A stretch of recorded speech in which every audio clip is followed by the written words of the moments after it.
That takes a load off me. So from then on, I prepared the last meals.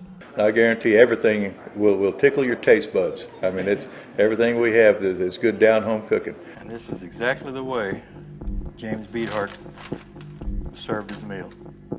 Fish fillets. Catfishing is very popular in the state of Texas. And I felt that particular execution, I wouldn't be able to do it with the conviction that I had for the other. Appeals were denied. She spent today with her family, had fried chicken for dinner before entering the death chamber. I wish that I could take every bit of hurt on myself. Virginia, you are the murderer tonight. Hate is a lack of education, and you're not born to hate. It's just hard to describe. I felt like, well, to me, I felt the guy deserved it. When you look over at the photos, I have no recollection of any of them. Never met them. Certainly the most extreme punishment society has, and I deserve. If you notice here, we got pictures of every one of the victims here, and believe it or not, for the last 12 years, I've studied these photos of the victims. That's why I don't care if I'm executed and leave this planet. The Death Row Chef. In 1989, Brian D. Price found himself imprisoned after a heated domestic dispute with his ex-wife escalated, resulting in her assault and the kidnapping of his brother-in-law. The unfortunate incident cost him 14 years of his life, landing him in the Walls Unit Prison in Huntsville, Texas, where executions were carried out.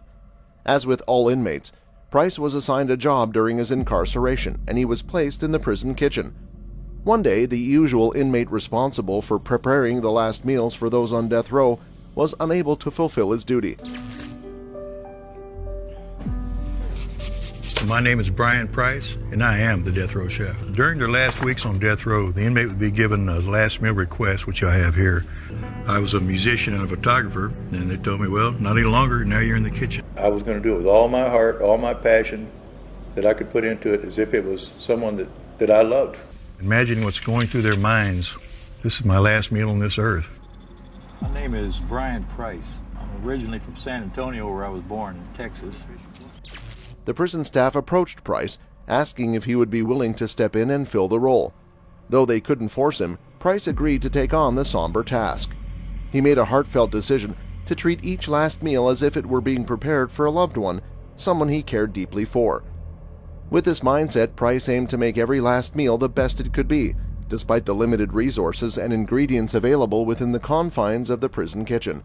In 1988, I was a professional photographer and a professional bass player in different hard rock bands. Now I came to Huntsville, Texas the first time, and ended up spending 14 years here. I went to prison in 1989 on a 15-year sentence, and when you arrive in prison, they assign you a job. In short, I was convicted of sexual assault of my ex-wife. I will ask you, what was your job in the free world? So I told them, hey, I was a professional photographer and a professional musician. They just laughed. They said, well, not anymore. I said, you're a cook. Do prisoners get what they request? The Texas Department of Corrections maintains a policy that the last meal requests for death row inmates must be prepared using items available in the prison kitchen commissary. As a result, extravagant requests are substituted with similar, more accessible options. For example, if an inmate requested lobster, they would receive a piece of frozen pollock instead. Prison cooks would try their best to make the pollock resemble a dish from the outside world, such as washing off the breading, cutting it diagonally, and dipping it in batter to mimic a meal from Long John Silver's. In 1994, the prison stopped serving steaks, so when inmates requested one, they would receive a hamburger steak with brown gravy and grilled onions. And I would start putting the ingredients together, whatever I was going to need on the day of the execution. Items prepared ahead of time if I could. When I volunteered to be the last meal chef or cook, I was going to do it with all my heart, all my passion. I guarantee everything will tickle your taste buds. I mean, it's everything we have is good down-home cooking. There's no health food here in my place. I use all the fat and the sugar and the salt. I learned to cook from my mother when I was young. My mother was, like I do here, we have what we call down-home cooking. Although the press would report the inmates' requests as they were submitted, the prison cooks would receive the handwritten meal requests 3 days in advance, which allowed them to consult with their superiors on how to fulfill them using available resources. Despite these limitations, the cooks managed to do quite well in providing satisfactory last meals. Inmates would be served their last meal 2 hours before their execution. However, the once appetizing meal, such as a burger and fries or a bacon, lettuce, and tomato sandwich, would ultimately be reduced to stomach content on an autopsy report after the execution.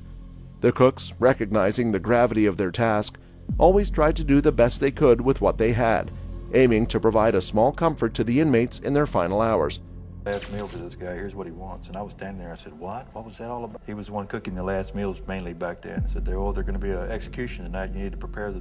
I said, he said, it's the last meal. He said, we do those down here. I said, you're kidding. You know, if I want to be around something like that. But he said, oh, man, just watch how I do it. And so I was watching Terry, how he prepared everything. Well, the next day, when I went into work, my captain called me in the kitchen. I had a few reservations about it. I don't know how I really felt about it. But I decided that I would try to do the very best that I could. The requests from the prisoners. Despite the constraints, Price tried to satisfy the inmates' last meal requests as much as possible. If an inmate requested lobster, he would make do with frozen pollock, carefully breaded and seasoned to resemble a dish from the restaurant like Long John Silver's. If they wanted steak, they would get a hamburger steak. After preparing his first last meal for a convicted murderer, Price, a devout Christian, prayed over the meal, asking for the Lord's forgiveness for the inmate. The next day, Price received word from Sergeant Cook that the executed inmate had sent his thanks, expressing gratitude for the well-prepared meal. This had a profound impact on Price, who realized that this might have been the last bit of appreciation the inmate had shown to anyone in this world. So Price decided to take over the responsibility for preparing the last meals for death row inmates. From 1991 to 2001, he prepared 218 last meals in the state of Texas. Contrary to what one might expect, the most frequently requested last meal was a simple cheeseburger and French fries. Price would make homemade buns for these monster burgers, which brought comfort to the inmates in their final hours. Of course, there were also some unusual requests. They just had the prison food, and when they request something for their last meal, most of the time it's something special. Fixing to be executed. I wanted to have the very best meal possible. And with what expertise I had, I tried to do just that. No, I was never able to witness them. I was never able to speak firsthand to any of those that I prepared the last meals for. So he was thanking me, but through the captain, my captain, who would tell me, he says he thanks you, Brian, and really appreciates what you've done. One inmate asked for dirt from the grave he would be buried in, which was a part of a voodoo ritual. However, the prison provided yogurt instead. One day, Price was stumped by a last meal request for Scotch eggs. No one, including the captain who had a long history in culinary arts, knew what they were. By sheer coincidence, when the afternoon supervisor came in, he was asked about the mystery dish. Amused, he explained that he had seen Scotch eggs featured on Good Morning America just the previous week. The recipe involved boiling an egg, wrapping it in sausage, dipping it in pancake batter, and then deep frying it, served with syrup. With this newfound knowledge, the kitchen staff attempted to prepare the unusual request for the inmate. After tasting the dish themselves, they found that it wasn't to their liking, but they remained committed to fulfilling the unique request for the condemned prisoner. Price explained that inmates could request whatever they wished, but they wouldn't necessarily get it. The prison would ensure that the amount of food provided was reasonable and something the inmate could finish before meeting their maker. Death row inmates, they did not have a choice of whatever meal they were going to have every day. That I do for the fish, and it's the same breading basically for the onion rings.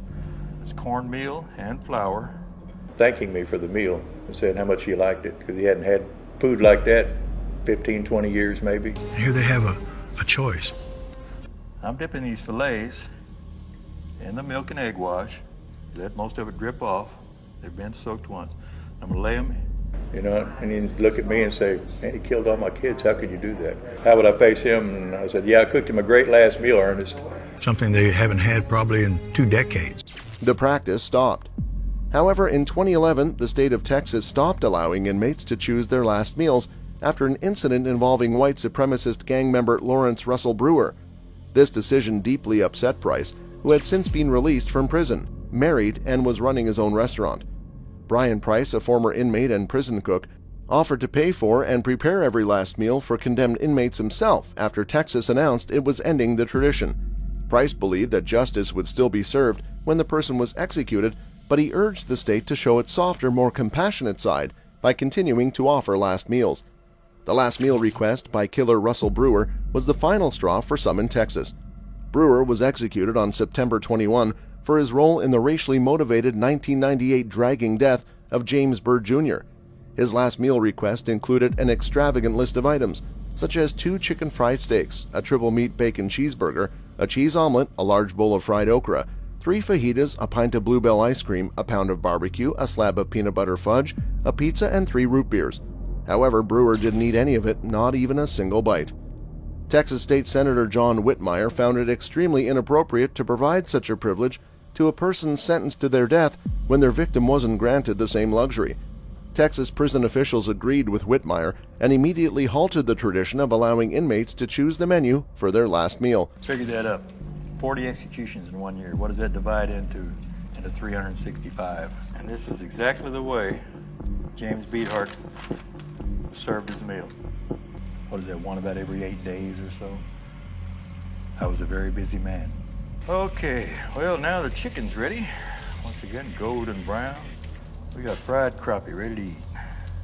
Fresh out of the frying pan. Fish fillets. Catfishing is very popular in the state of Texas. Price disagreed with this decision, stating that it showcased Texas's cold-hearted nature. He acknowledged that most of the inmates had earned their place at the execution table, but emphasized that his offer would not burden Texas taxpayers. Price was familiar with the uneasy feeling of preparing meals for death row inmates, as he had done so himself during his 14-year prison term for assault. Initially, Price researched the crimes committed by these inmates and questioned his ability to cook for them. However, his perspective changed after talking to Manny Lopez, a fellow inmate responsible for cleaning the death chamber after executions. Lopez revealed that the most difficult part of his job was cleaning the witness room, where the inmate's family watched their loved one die. This conversation led Price to imagine the inmates as his own family members, motivating him to cook for them as if they were his own kin. However, it appears that Texas will not accept Price's offer. According to Texas Department of Criminal Justice spokesman Jason Clark, the state is not concerned about the cost of the last meals, but rather the concept itself. Initially, Price supported the death penalty, but his experience cooking last meals changed his perspective. He now sees capital punishment as a dark and tragic practice. Price wrote about his experiences and the nearly 200 meals he prepared in a book titled Meals to Die For. In telling Price's story, we explore a unique perspective on the death penalty and the human connections that can be forged in the most unlikely of places, the simple act of preparing a last meal for a condemned criminal. Victor Fegues. Victor Feguer was a convicted slayer who was sentenced to his demise by lethal injection in Iowa. He was punished on March 15, 1963, but his last meal stirred more interest than people expected. Feguer had a troubled childhood and was often in trouble with the law. He dropped out of high school and later joined the U.S. Army. However, his military career was short-lived as he was discharged after just a few months due to mental health issues. After leaving the Army, Feguer drifted from job to job and eventually became involved in a life of crime. In 1960, he and 2 accomplices committed a robbery in which the victim was slain. Feguer was caught, and despite his protests of innocence, he was convicted of slaying and sentenced to his demise. On the day of his punishment, Feguer requested a single olive with the pit still in it as his last meal. This seemingly odd request has led to speculation about its significance. Some have suggested that Feguer was sending a message about the biblical story of Gethsemane, in which Jesus prayed and sweated drops of blood before his arrest and crucifixion. In the story, Gethsemane is an olive grove, and the pits in Feguer's olives could be seen as symbolic of the pits in the cherries that are often used to represent drops of blood in artistic depictions of the scene. Regardless of the significance of Feguer's last meal, his punishment was carried out as scheduled. He was pronounced deceased at 12:03 a.m. on March 15, 1963. Gerald Lee Mitchell. Gerald Lee Mitchell was another row inmate. Charles Marino and his brother-in-law, Kenneth Fleming, met Mitchell in a Houston neighborhood park, and Mitchell had offered to sell the pair some marijuana. Instead, Mitchell pulled out a sawed-off shotgun and forced them to drive to a vacant house. He robbed them of cash and car keys, then shot them both. Fleming survived with an injury to his hip. An eyewitness identified Mitchell leaving the vacant house. Mitchell was later arrested in possession of Marino's car and told police, "I shot the 2 white boys." Mitchell gave a written confession admitting to the shootings, but claimed they were accidental. The same day he slayed Marino, Mitchell shot and slayed another man, Hector Manguia, 18, when he refused to give Mitchell a necklace he demanded. Mitchell was only 17 years old at the time of the crimes. Mitchell's lawyer had asked the Supreme Court to block the penalty due to his age, arguing that the imposition of the penalty on a minor would violate international law. This appeal was, of course, unsuccessful. Texas law allows for the penalty to be imposed on slaying convicts whose crime took place when they were as young as 16. In 2001, he was put down in Texas by lethal injection. Gerald Lee Mitchell's final meal was assorted Jolly Ranchers. Mitchell's last meal of hard candies. Candy for supper is the kind of thing that a young child requests on his birthday. The request echoes Mitchell's station in life and stands in stark contrast to the fearsome demeanor he projected outwardly. Mitchell's candy, like so many other dessert for supper last meals, serves as a reminder of the child he once was. Teresa Lewis. Teresa Lewis was the first woman to be put down in the U.S. for 5 years and in Virginia since 1912. And with those words, the first woman in almost 100 years has been put to death in Virginia. The execution of Teresa Lewis has been carried out in the manner as prescribed by the laws of the Commonwealth of Virginia. Murder for hire case. 41-year-old Teresa Lewis was given lethal injection for her part in a 2002. Death was pronounced at 9:13 p.m. There were no complications. Lewis, who had learning difficulties, used bodywork and cash to persuade hitmen to slay her family in 2002. Prosecutor says she used sex and cash to pay the two men. Lewis hired two men to kill her husband and stepson. She was hoping to cash in on her son's life insurance policy. Her husband and stepson were shot and killed inside their Pennsylvania home. On 30 October 2002, Lewis left the door to her family home in the Virginia city of Danville unlocked for gunmen Matthew Schellenberger and Rodney Fuller. Protesters gathered outside the Greensville Correctional Center in Jarrett. It's a terrible, appalling thing to execute Teresa Lewis. Many felt Lewis should have been given the same punishment as her co-defendants. The men both got life sentences. Virginia, you are the murderer tonight. Lewis's husband Julian, 51, and stepson Charles, 25, were later found deceased from shotgun blasts. That the governor would step in and stop the execution, but in the end, that call never came. Alveda Lewis spent most of the day with her family, hoping all day long. She was sentenced fatally for her role in the slaying. Lewis spent her last hours with her spiritual advisor and family members at the prison in the city of Jarrett. She requested a final meal of 2 breasts of fried chicken, sweet peas with butter, a slice of either German cake or apple pie, and a Dr. Pepper soft drink, prison spokesman Larry Traylor said. On a website aimed at saving her life, Lewis sang about needing a miracle. That miracle never came before entering the death chamber. All her appeals were denied. She spent today with her family, had fried chicken for dinner, before her body was driven away from the prison. She looked quite scared. She looked a little nervous. She spent her last hours with a minister. As she was escorted into the chamber, Lewis appeared tearful, her jaw clenched. Shortly before her punishment, Lewis asked if her stepdaughter Kathy Clifton, daughter of her slain husband Julian Lewis, was there. Miss Clifton was in a witness room separated from the punishment chamber by a two-way mirror. "I want Kathy to know that I love her and I'm very sorry," Lewis said. She said, "I just want Kathy to know I love her and I'm very sorry." She had this to say before she died. Ms. Lewis did make a last statement. Clifton is the daughter of Lewis's late husband. Kathy Clifton was in there tonight to witness, and the Kathy that she's referring to is Kathy Clifton, Lewis's stepdaughter, the execution. Those were her final words. John Wayne Gacy. John Wayne Gacy was a notorious American serial slayer who claimed the lives of at least 33 young men and boys between 1972 and 1978 in the Chicago area.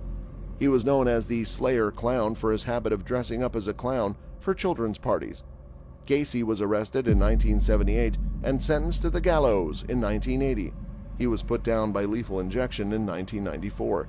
The same thing with the victims. I've looked at a lot of things that I've forgotten, that I can't remember. For instance, I can go back to my childhood and stuff and I still remember that. When you look over at the photos, I have no recollection of any of them. Never met them. If you notice here, we got pictures of every one of the victims here. And believe it or not, for the last 12 years, I've studied these photos of the victims. His reported last meal was a combination of seafood and fast food. He requested 12 fried shrimp, a bucket of original recipe KFC chicken, French fries, and a pound of strawberries. Gacy's choice of last meal has been described as a mixture of indulgence, comfort, and defiance.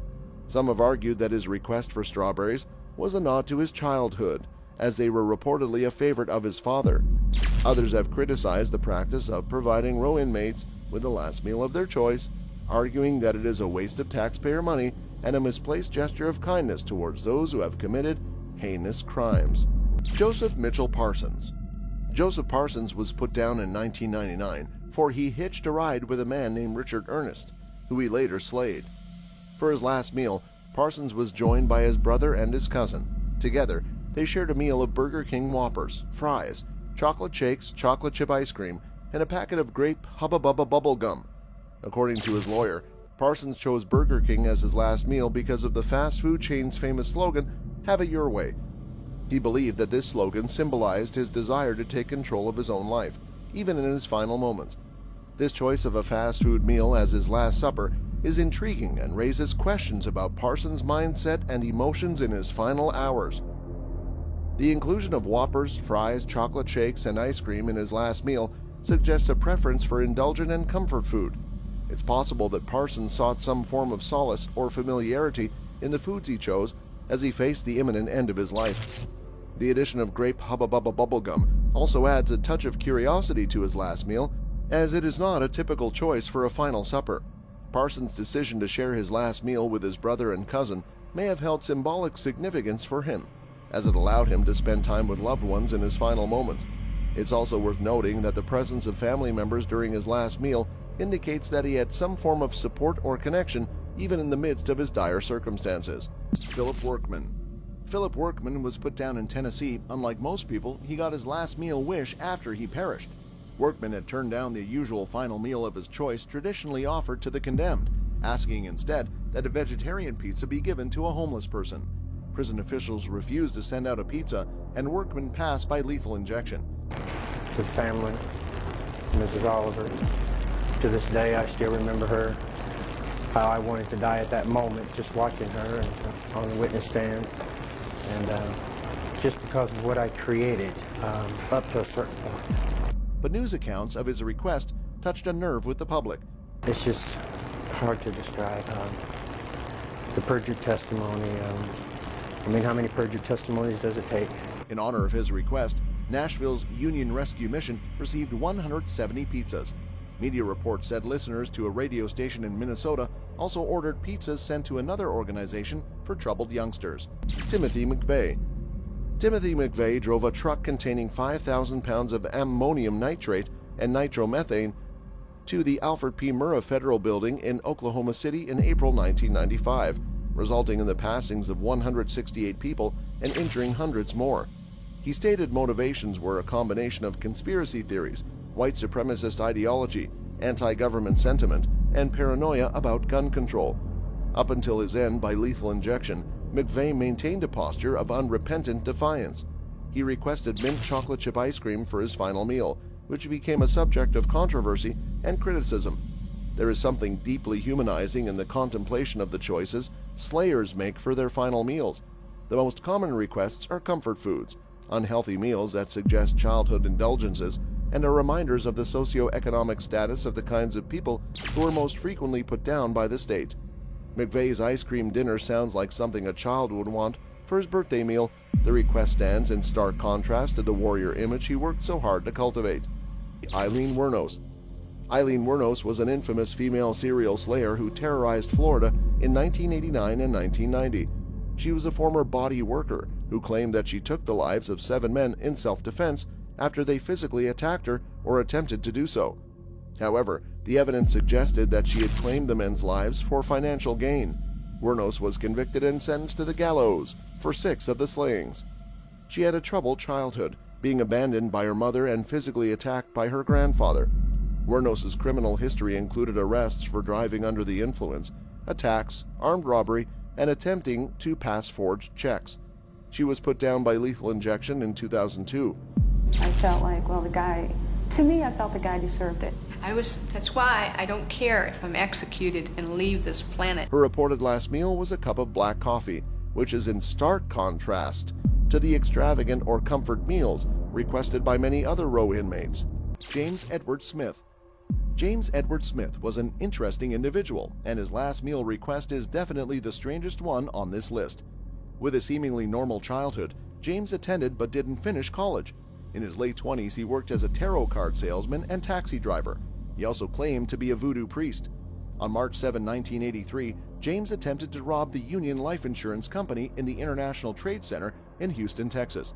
He put on a mask and walked up to Deborah Wilson at the cashier window. Seeing the gun in James's hand, she hid behind a filing cabinet.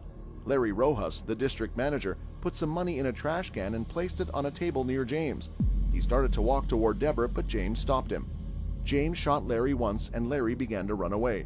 James shot him again in the chest, slaying him. Another employee of the insurance office chased James to an apartment complex. Several other men joined the chase along the way. They tackled James in the parking lot and held him there until police arrived. During the jury selection for his trial, James escaped from the courthouse but was caught soon after. James was sentenced to his demise by lethal injection and waived his final appeals. Despite this, the U.S. Supreme Court ruled that James may not have been mentally fit to stand trial, and his case was reviewed. His mother told the court that he practiced black magic, voodoo, and witchcraft. He confessed to 6 other slayings, calling them ritualistic, including the decapitation of a 1-year-old. These claims were never substantiated. His punishment by lethal injection took place on June 26, 1990. His last words were Hare Krishna. For his last meal, James asked for Rayakunda dirt. He told prison officials that he intended to use it for a voodoo ritual. Dirt was not on the prison's list of approved food. He was instead provided a cup of yogurt. Ted Bundy. Ted Bundy was an infamous American serial slayer who committed heinous crimes against young women and girls in the 1970s. He was known for his good looks, intelligence, and charming personality, which he used to lure his victims to their demise. Bundy was convicted of at least 30 slayings, but the true number of his victims is unknown and believed to be higher. He was sentenced to the gallows and put down in the electric chair in Florida in 1989. Certainly the most extreme punishment society has, and I deserve an enormous amount of horror, guilt, remorse afterwards. His last meal has been widely reported as steak, medium rare, eggs over easy, hash browns, toast with butter and jelly, milk and orange juice. Bundy's choice of last meal has been criticized, with some arguing that it was a way for him to exert control and power in his final moments. Others have pointed out that the practice of providing row inmates with the last meal of their choice is a humane gesture that acknowledges their humanity and dignity regardless of their crimes. The last meals of famous row inmates have been a topic of fascination and controversy. The tradition has been abolished in some states, including Texas, due to concerns about the excessive and extravagant requests of some inmates. However, some photographers, like Henry Hargraves, have captured the last meal requests of row inmates in a series of photographs, believing that the food choices can reveal the character and personality of the condemned. Ultimately, the debate over last meals on row raises important questions about the ethics of capital punishment and the treatment of those who are sentenced to the gallows. Carla Faye Tucker. Carla Faye Tucker and her boyfriend Danny Garrett broke into Jerry Dean's home in June 1983 to steal a motorcycle. During the burglary, Tucker pinned Dean to his bed and bludgeoned him with a ball-peen hammer. When Dean was lifeless, Tucker struck Dean several times with a pickaxe before Garrett returned to deliver the fatal blow. After an intense struggle, Tucker managed to dispatch Deborah Thornton, using the same pickaxe that had slayed her lover. Tucker was put down by lethal injection on February 3, 1998, receiving considerable attention from the media due to her conversion to Christianity and her being the first woman to be put down in the U.S. since 1984. In her final statement, Tucker apologized to the families of her victims. Carla Faye Tucker's final meal request was a single banana, a single peach, and a salad. Most convicts' final meal requests are understandably indulgent. Hamburgers, steak, fried chicken, and desserts are rather common. Tucker's light and healthy Last Supper stands in stark contrast to the norm. Given the context, her request seems almost ascetic in its minimalism. Lawrence Russell Brower. This was the meal that pissed off Texas officials enough to actually ban the last meal tradition for any inmate on the row. Brower asked for the most over-the-top last meal you can imagine.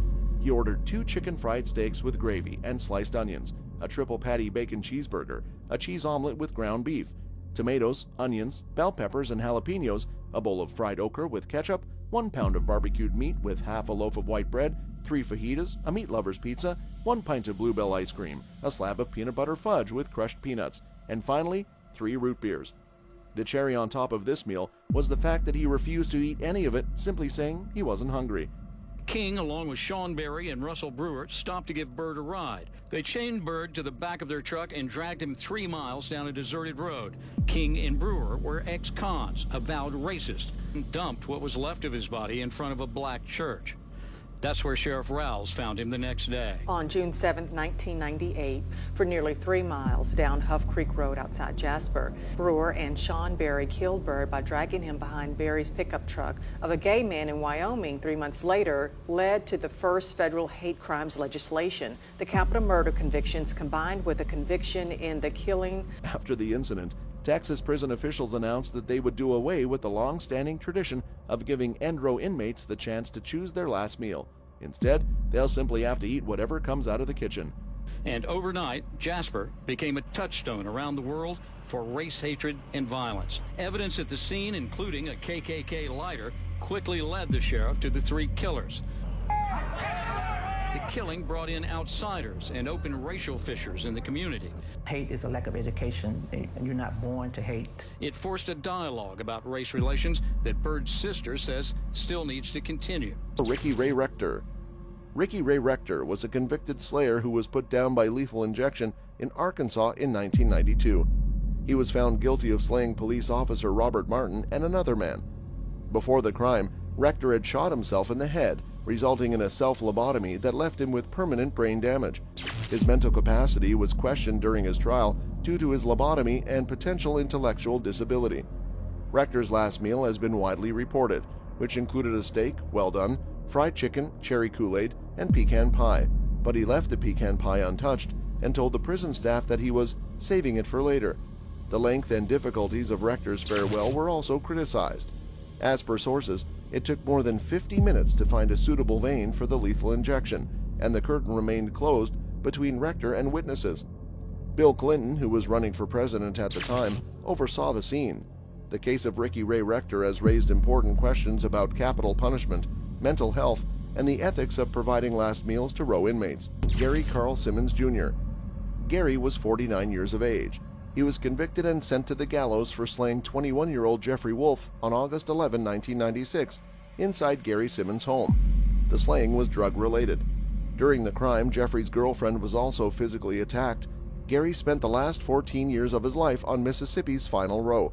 He was put down in mid-June 2012 after he was convicted of being involved in the slaying of Jeffrey Wolf. His final meal request included 2 Pizza Hut Supreme deep dish pizzas, 2 kilograms of Parmesan cheese, and 10 cups of ranch dressing, 230 grams of jalapeno nacho cheese, 100 grams of sliced jalapenos, 1.2 liters of cherry Coke, 2 large strawberry shakes, a liter of strawberry ice cream, and 1 family-sized bag of Doritos. At almost 30,000 calories, that's a lot of food. Velma Barfield. Velma Barfield was an American serial slayer who was convicted of slaying several people, including her own mother. In 1978, Barfield was hired as a caretaker by a wealthy family in North Carolina.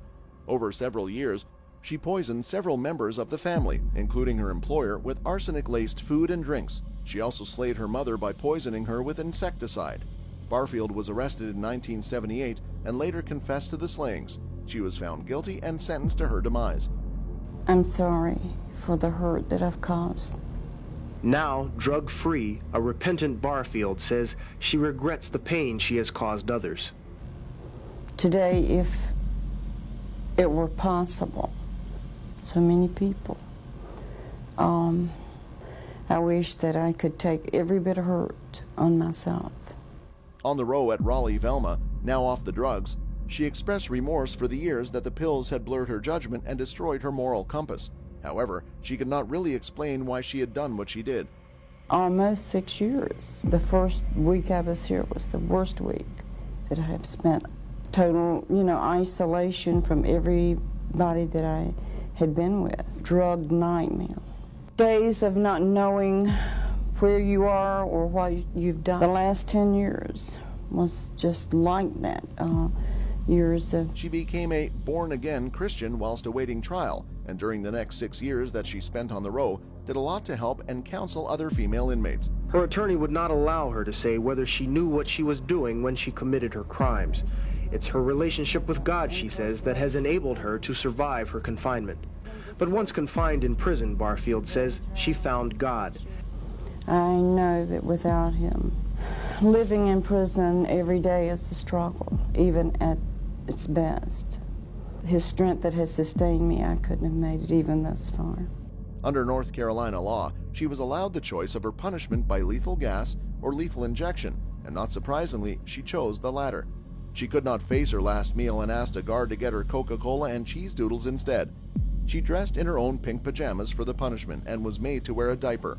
A stethoscope and heart monitor were taped to her chest. The wheeled gurney was taken to her cell, and she was secured to it with straps over her body and legs.